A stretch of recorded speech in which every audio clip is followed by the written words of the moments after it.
대한민국의 소원 중에 하나는 남과 북이 하나로, 그것도 자유민주주의 체제로 통일하는 것입니다. 그래서 늘 독일을 부러워합니다. 그 나라를 연구합니다. 독일이 동독과 서독으로 베를린이 수도가 분단되었을 때입니다. 동독은 공산 치하에, 서독은 자유진영에 있었습니다. 일단의 동베를린 사람들이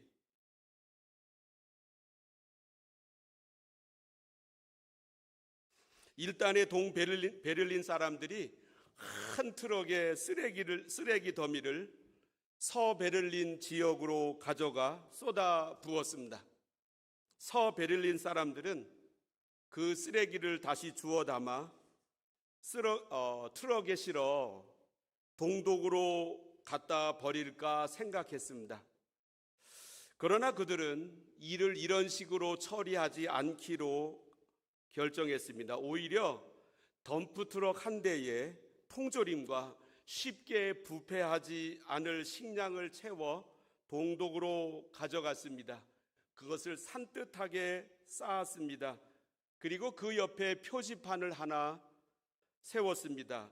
사람은 각자 자기 속에 있는 것을 준다. 사람은 각자 자기 속에 있는 것을 준다. 정말로 멋진 설교였습니다. 사람의 기쁨은 열매를 맺는 데서 옵니다. 뿐만 아니라 그 열매를 다른 사람에게 나누는 데서도 기쁨을 누립니다. 사람은 내면적으로 열매를 맺는 삶을 살 때에만 다른 사람들에게 나누어 줄 수 있습니다.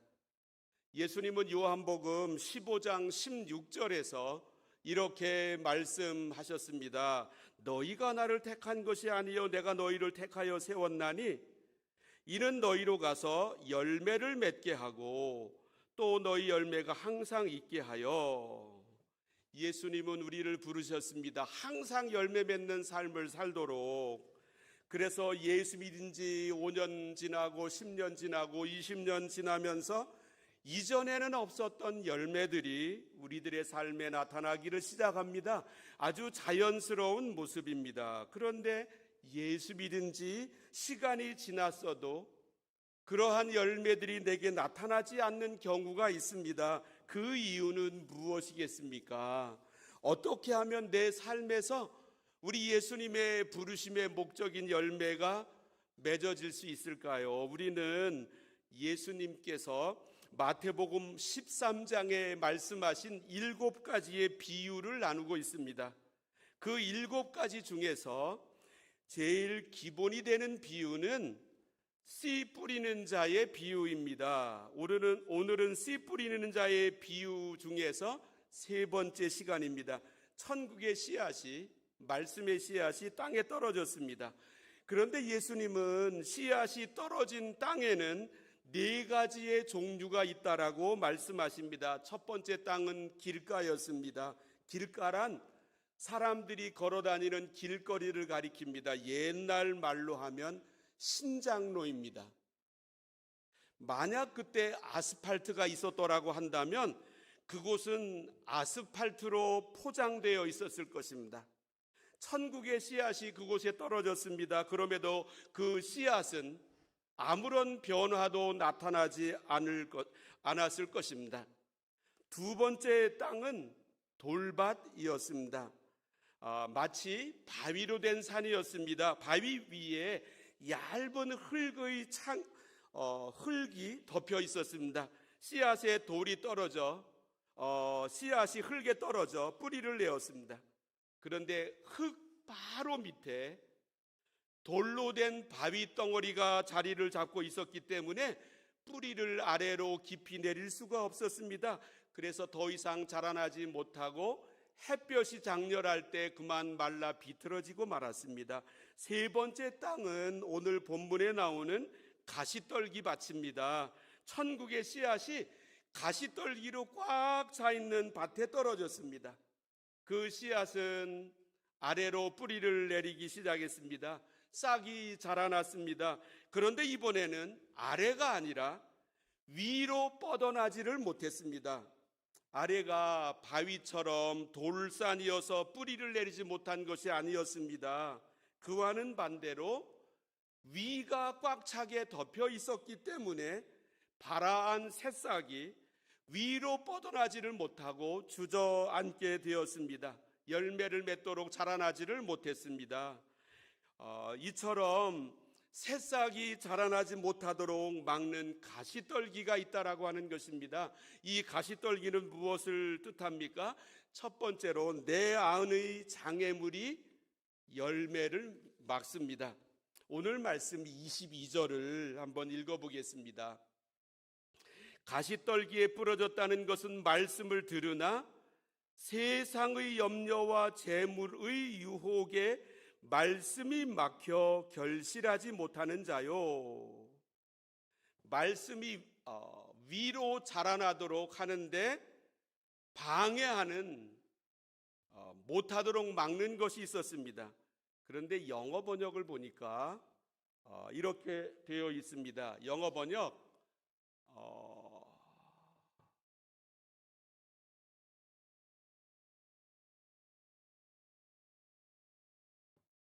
영어 번역 맨 아래 세 번째 단 화면을 보시면 영어 번역 세 번째 단 중간에 choke the word 이렇게 되어 있습니다. 이 영어 단어 to choke 이 말씀은 질식시키다라고 하는 뜻입니다. 초킹이라고 하는 말이 있습니다. 입안에 넣은 음식물이 식도로 내려가야 하는데 갑자기 식도가 아니라 숨을 쉬는 기도를 막을 수가 있습니다. 그러면 갑자기 숨이 막히게 되고 생명의 큰 위기를 맞는 순간을 가리킵니다. 저는 어렸을 때 솜사탕을 좋아했습니다. 몇 년 전에 우리 교회에서 솜사탕을 만들어 먹는 일이 있었습니다. 그 솜사탕을 보면서 옛날 생각이 떠올랐습니다. 그래서 그것을 기쁘게 받아서 한숨에 넣었습니다. 그런데 그 순간 질식되었습니다. 숨을 쉴 수가 없었습니다. 빨리 물을 찾았습니다. 물을 들이키고 그 물이 솜사탕을 녹였을 때 숨쉬는 기도가 확보되었습니다. 이처럼 말씀이 뻗어나가지 못하도록 말씀을 질식시키는 것, 이 영어로 초킹시키는 것이 있다라고 하는 것입니다. 돌밭에 씨앗이 떨어진 경우 바로 아래에 있는 이 돌덩어리가, 바위덩어리가 뿌리를 내리지 못하도록 막습니다. 이것은 대개 나의 바깥으로부터 오는 것들입니다. 밖에서 나를 방해합니다. 그런데 가시떨기에 씨앗이 부러졌는데 이 씨앗을 질식시키는 경우는 누가 나를 방해해서 생겨난 일이 아닙니다. 전적으로 내 안에 있는 것들이 이 말씀의 성장을 막아버리는 것입니다. 이 마음밭은 좋은 땅을 가리킵니다. 그런데 함께 자라는 잡초들이 있습니다. 이 잡초들이 원래 목적한 그 씨앗에서 발아한 새싹이 자라나도록 공급하고 준비되어 있는 모든 영양분들을 이 잡초들이 다 빨아먹습니다.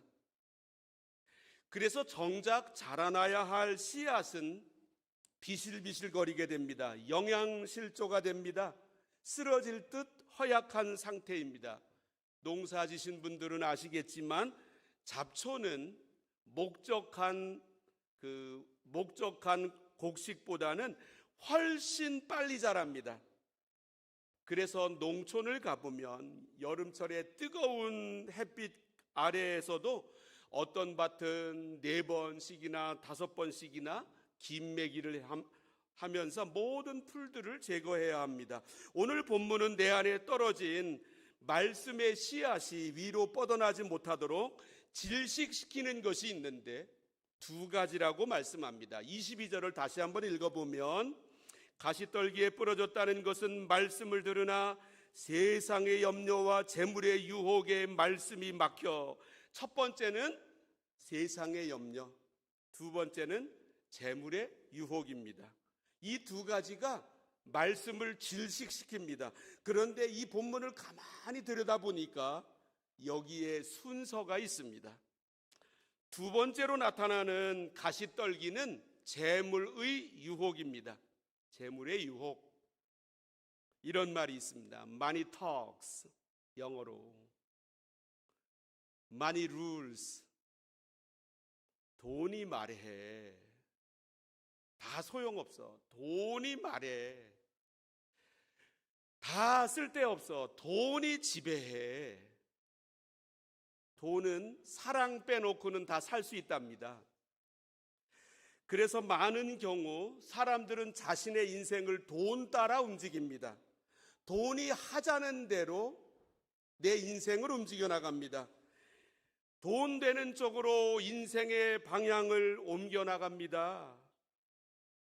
사람마다 누구든지 재물의 유혹을 받습니다. 재물로부터 자유로운 사람은 없습니다. 일단 재물의 유혹을 받기 시작하는 순간부터 내 마음밭에 심겨진 말씀은 질식을 당하기 시작합니다. 돈은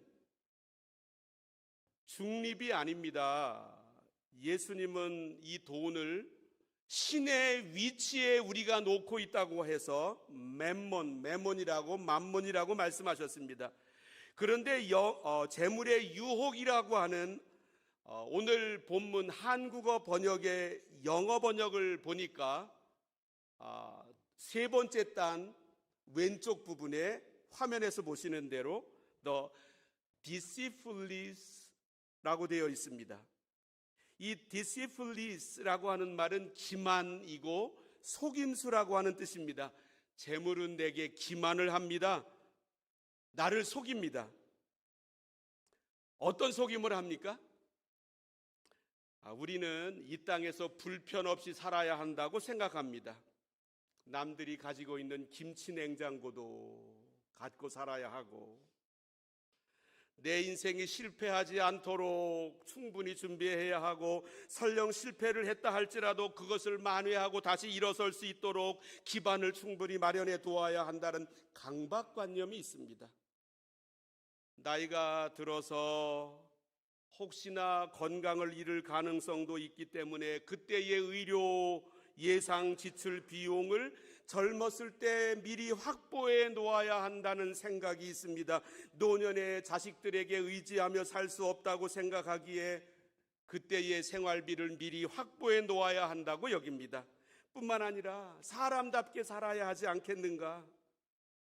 여행도 좀 자유롭게 할 수 있고 언제든지 어디든지 갈 수 있는 여력도 만들어야 하고 필요할 때마다 또 나누어야 하고 다른 사람들 만나면 피하지 않고 얼마든지 밥도 사야 하고, 다시 말하면 사람은 자신의 인생의 답을 스스로 만들어야 한다고 생각합니다. 반드시 내가 내 인생의 답을 만들어 놓아야 한다, 그렇게 해야만 한다고 전제합니다. 그런데 미국 감리교회 목사님 스탠리 하워워즈라고 하는 분이 계신데, 이분이 쓴 책이 한나의 아이, 자기의 인생을 쭉 써놓은 책이었는데, 내가 볼 때 그리스도인으로 사는 것은 답 없이 사는 법을 배우는 과정이다. 이렇게 사는 법을 배울 때 그리스도인으로 사는 것은 너무나 멋진 일이 된다. 신앙은 답을 모른 채 계속 나아가는 법을 배우는 일이다. 인생의 답은 내게 없습니다. 그 답은 오직 그분에게만 있습니다. 어떻게 해요? 그분이 나를 만드셨기 때문입니다. 그분만이 나의 창조주이시기 때문입니다. 우리가 새 전화기를 사면 매뉴얼도 따라옵니다. 전화기 회사에서 매뉴얼을 제공합니다. 왜냐하면 그 회사에서 전화기를 만들었기 때문입니다. 우리 인생을 누가 만들었습니까? 그분이 만드셨습니다. 우리 인생의 답은 나에게 만들어지지도 않고 인생의 답은 재물에게서 오지도 않습니다. 그러나 사람들은 이렇게 믿습니다. 따라서 이 재물의 유혹은 대단히 큽니다. 대단히. 지금으로부터 10년 전에 몬트리올에 있는 모든 한인교회가 연합하여 제3차 브로큰 아프리카 선교대회를 열었습니다. 그때 56살 된 독일 한마음교회 이찬규 목사님이 새벽 집회, 새벽 예배 강사로 오셔서 3번을 설교하셨는데 이분이 이런 말을 했습니다. 저는 60대의 영성을 믿을 수가 없습니다.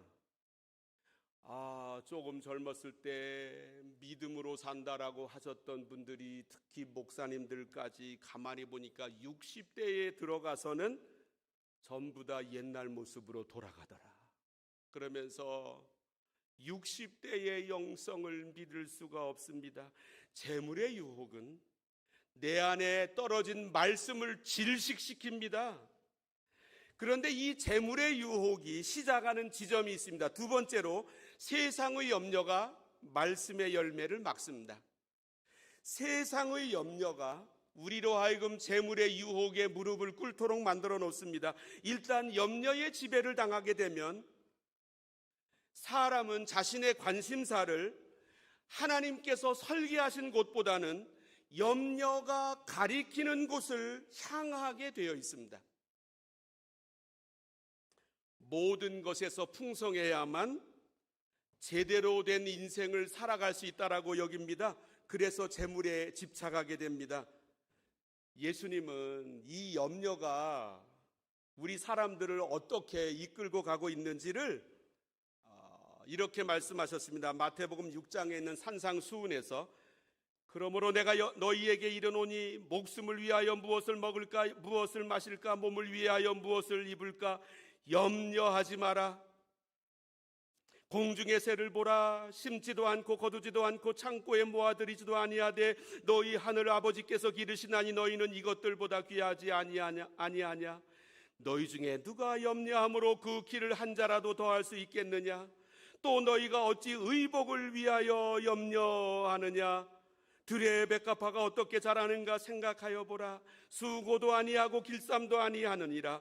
그러나 내가 너희에게 말하노니 솔로몬의 모든 영광으로도 입은 것이 이 꽃 하나만 갖지 못하였느니라. 오늘 있다가 내일 아궁이에 던져지는 들풀도 하나님이 이렇게 입히시거든 하물며 너희일까 보냐. 믿음이 작은 자들아. 그러므로 염려하여 이르기를 무엇을 먹을까 무엇을 마실까 무엇을 입을까 하지 말라. 이는 다 이방인들이 구하는 것이라. 너희 하늘 아버지께서 이 모든 것이 너희에게 있어야 할 줄을 아시느니라. 우리 예수님은 이 짧은 문단에서 염려라고 하는 말씀을 4번이나 하셨습니다. 그런데 이 염려라고 하는 것은 우리가 염려하지 않기로 결심할수록 더 우리를 사로잡습니다. 이 염려가 내 인생을 조종해 나갑니다. 그것이 바로 가시떨기입니다. 바울의 제자 중에 데마라고 하는 사람이 있었습니다. 바울은 그를 신뢰했습니다. 그래서 그를 동역자급으로 대우를 하면서 수많은 교회에 소개를 했습니다. 바울의 여정 중에 첫 번째 로마 감옥에 갇혔을 때 4개의 편지를 썼습니다. 에베소서, 빌립보서, 골로새서, 빌레몬서. 골로새서에 이렇게 말씀합니다. 사랑을 받는 의사 누가와 또 데마가 너희에게 문안하느니라. 자기 그냥 인사만 하고 끝난 게 아니라 데마도 이름을 넣어가면서 골로새 교회에 보낸 편지를 썼는데 뿐만 아니라 그 오간에서 쓴 다른 편지 중에 하나가 빌레몬서인데 또한 나의 동역자 마가 아리스다고 데마 누가가 문안하느니라. 데마를 동역자의 반열에 넣었습니다. 그런데 시간이 좀 지나고 난 다음 두 번째로 잡혀 로마의 감옥에 수용되었을 때 그는 이제 곧 순교를 앞두고 있습니다. 마지막으로 보낸 편지 13권 중에 마지막으로 보낸 편지가 디모데 후서입니다. 거기에서 그는 이렇게 말합니다. 데마는 이 세상을 사랑하여 나를 버리고 데살로니가로 갔고 동역자의 길을 걸어가던 이 데마가 세상을 사랑하는 사람으로 섰습니다. 염려는 내가 극복 안 하겠다고 결심한다고 되는 게 아닙니다. 염려를 극복하는 비결이 뭐겠습니까? 어떻게 하면 세상의 염려와 재물의 유혹, 말씀을 이 초킹시키는, 질식시키는 이 모습을 다스릴 수 있습니까? 돈을 많이 쌓아놓으면 염려가 사라질까요? 세 번째로, 감사 인생을 살 때 가시떨기를 극복합니다. 염려를 극복하는 비결은 염려를 하지 않기로 결심하는 데 있지 않습니다. 염려하지 않기로 결심한다고 다스려지는 게 아닙니다. 정반대로 감사 인생을 살 때 이 가시떨기가 씻겨나갑니다. 강준민 목사라고 하는 분은 감사는 숲을 담은 씨앗입니다 라고 하는 글에서, 문제는 감사 앞에 무력합니다. 문제는 감사 앞에서 자신 안에 감추어 둔 보배를 내어놓습니다. 문제 속에는 해결책의 씨앗이 담겨 있습니다. 문제가 찾아왔을 때 감사하면 문제는 해결책의 씨앗을 우리에게 보여줍니다.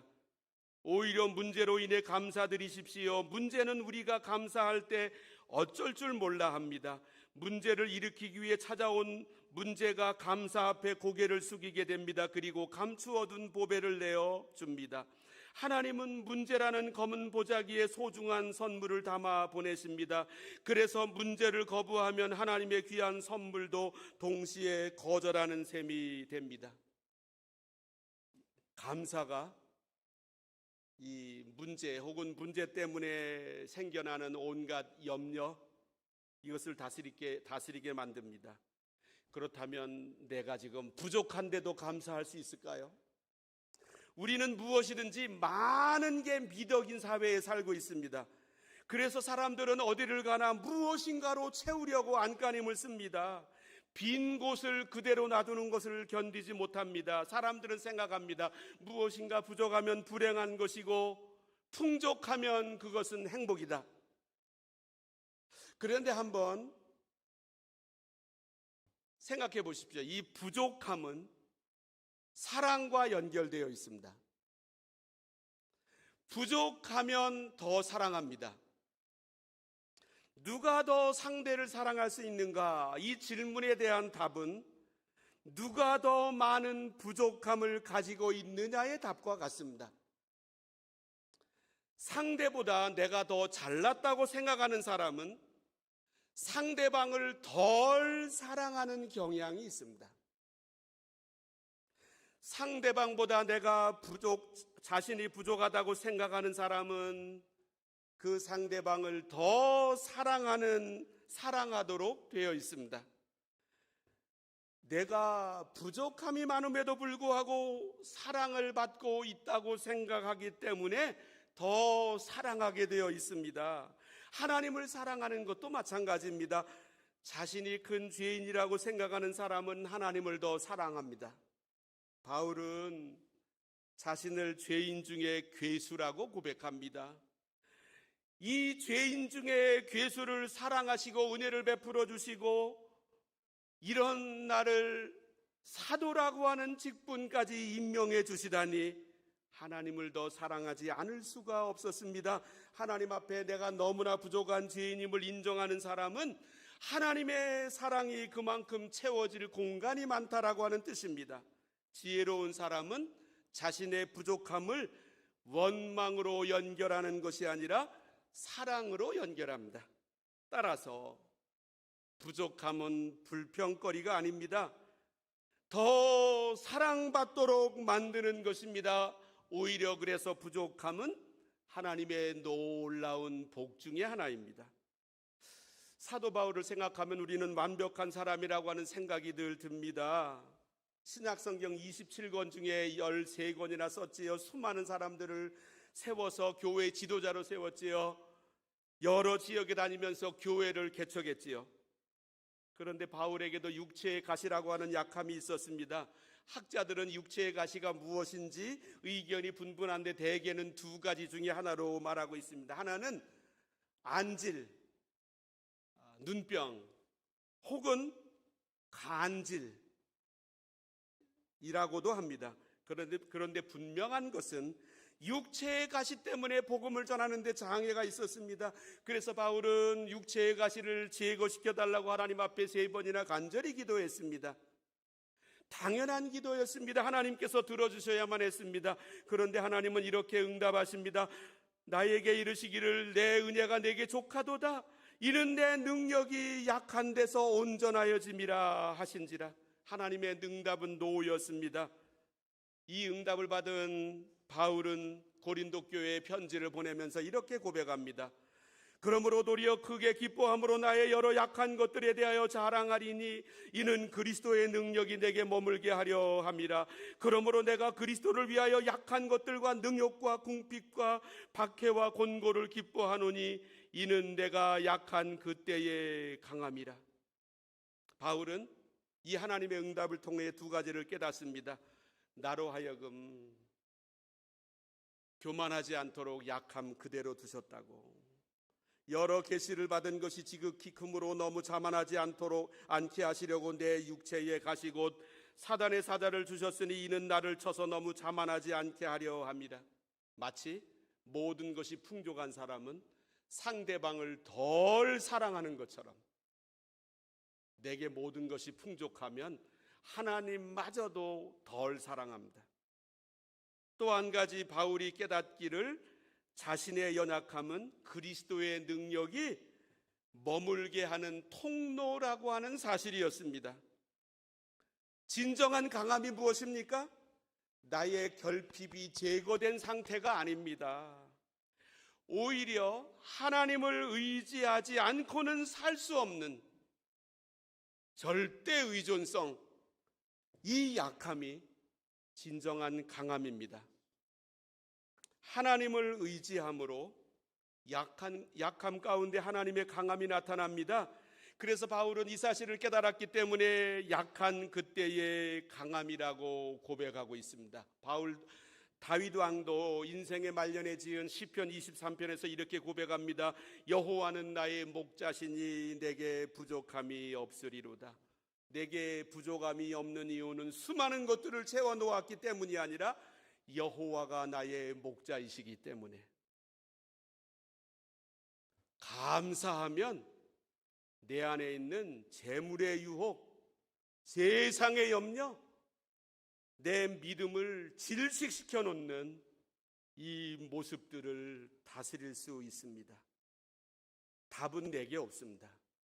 감사로 할 때 내게 나타나는 하나님의 놀라운 은총이 답입니다. 기도하십니다. 하나님 아버지,